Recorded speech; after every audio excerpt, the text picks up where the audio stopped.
Yun, medyo matagal tayo hindi nakagawa ng video. So, nagte-testing ako, binidyo ko na. Yan, gold na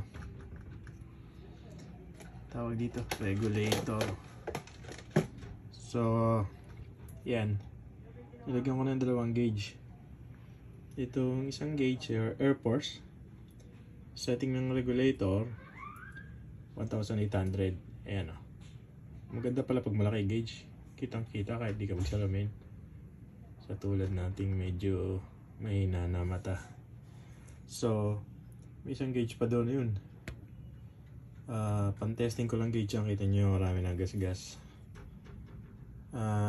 Doon sa isang maliit na gauge, ang reading niya ay mga nasa 2,000. So, hindi ko pa na-testo ng digital. Stock na China reg to. So far, okay dito sa Air Force 1.8. Tumama yung setting na 1.8. So, ayan, ang pressure niya 2,000 plus. 2,200 siguro o 2,300. Pag nagte-testing ako, nalagyan ko ng knockdown pang regulator na knockdown. So cons lang is talagang haba, pero knockdown siya. So hindi ko nababaklasin, nakita nyo lang kung paano gumana yan para makasave ng hangin. Maliit lang yung tangko. So itong carbon fiber na suppressor ang gagamitin ko pang test kasi magigising yung aso. So pansamantalang to kasi hindi pa tumadating yung hand grip. So pagdating ng hand grip, kailangan ko kasing ipit dito yun, na bago ko gawa ng mounting to at i-machine ko itong lalagyan ko ng buttstock. So ayan, tignan natin kung gaano gumana yan. Yung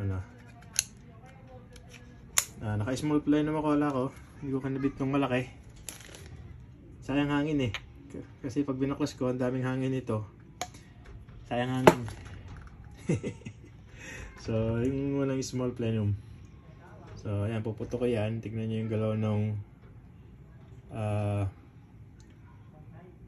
gauge. Yun, gumalaw. Ganun lang. So mahina lang yung maganda tong ayun. Maganda tong carbon fiber na suppressor na to. Premium talaga, napakaganda ng tunog, napakahina lang niya. Para kang hindi naka-airgun. Sa 177 hindi ko lang alam pag ginawa tong 22. So, kaya kita niyo yung gauge. Putok. Ganun lang, gumagalaw lang yung dulo. So, tignan natin dito sa maliit na gauge. Hindi ko alam kung makikita niyo itong maliit na gauge. Focus. Asam natin. Yan.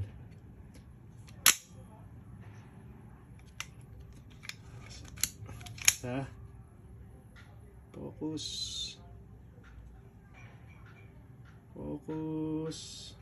Mag-focus. Ayan.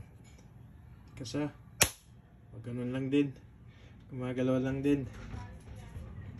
So, ayan. Na-test ko na yan. Wala na siyang leak. Actually, mula nung ikas ako, hand tight lang. Hindi ko ginamitin ng tools. Parang hand tight lang kasi may o-ring naman lahat yan. Ito lang mga dito ang ginamitan ko ng tools para magpit ng konti. Itong mga fittings na to. So walang leak. Swimming ko na din siya. Walang leak. Perfect na siya. So hinihintay ko lang yung grip. Ayusin ko na itong tactical holding. Kakabit ko dito. Siguro adjuster ng hammer spring. At automatic kabungkas-kasa na to. Smooth. Ganda na to. Smooth. Smooth. Tapos walang kapalag-palag yan pag pumuputok. Wala yun. Gumalaw lang ng konti. Kasi meron ditong detent. Kasi gumagalaw yun talaga eh, pero ito smooth na smooth.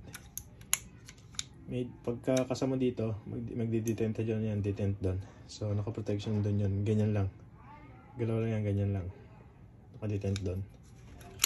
May ball valve spring.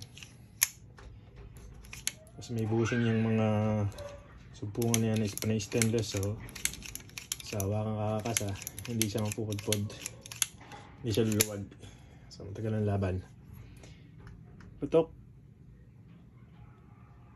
Yun. Yan lang. Yan yung tanggalan ko ng hangin. Yan. Tanggalan natin hangin. Zoom out. Okay, mo itong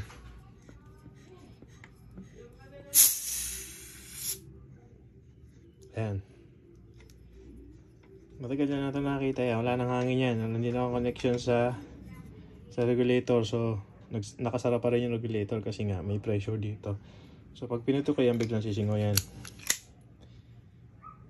Kasi magbubukas na yung regulator. Yung pressure na nasa chamber, hindi na sapat para isarado yung regulator. So, tingnan nyo. Oop, sapat pa. Dahil nga malaki yung ating plenum. Yan na. Yan na, sisingaw na. Sisingaw na. Yan. So, tingnan natin. Ibalik ko ulit. Kasi natin para hindi nakadiin dun sa valve. Lagi siyang sarado. Kasi pressure ulit. Angat ulit.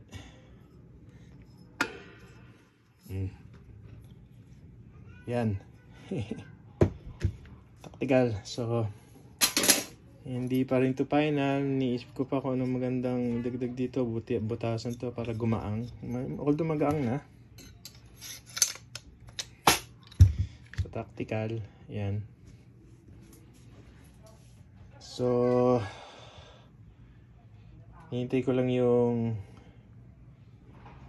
grip para i-finalize ko to. So, hindi pa to final. Although, nagustuhan ko na to. Parang ganito na lang. Kaso, pangit yung awang dito. Tignan din natin kung ano magiging itsura pag kinabitan ko na dun, papasok dun sa loob. Tignan natin.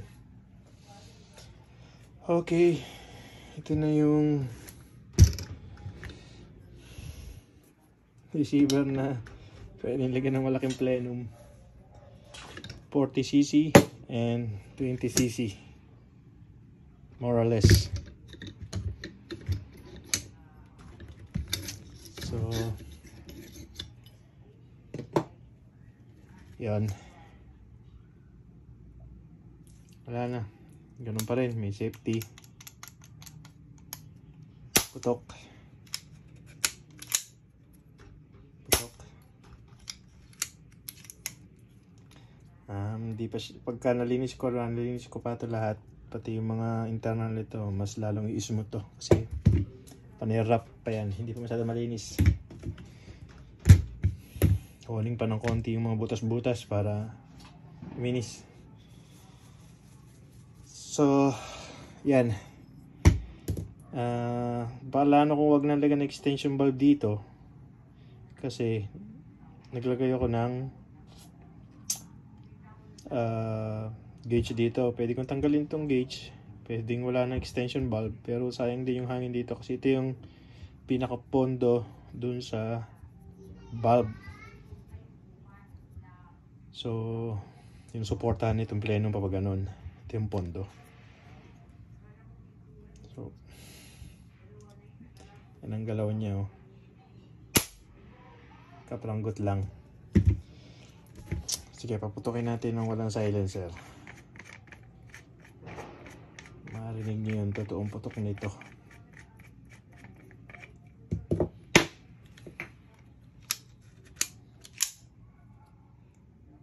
Uy, huwag na malakas. Tatakot yung aso ko. Ganyan lang. Thank you.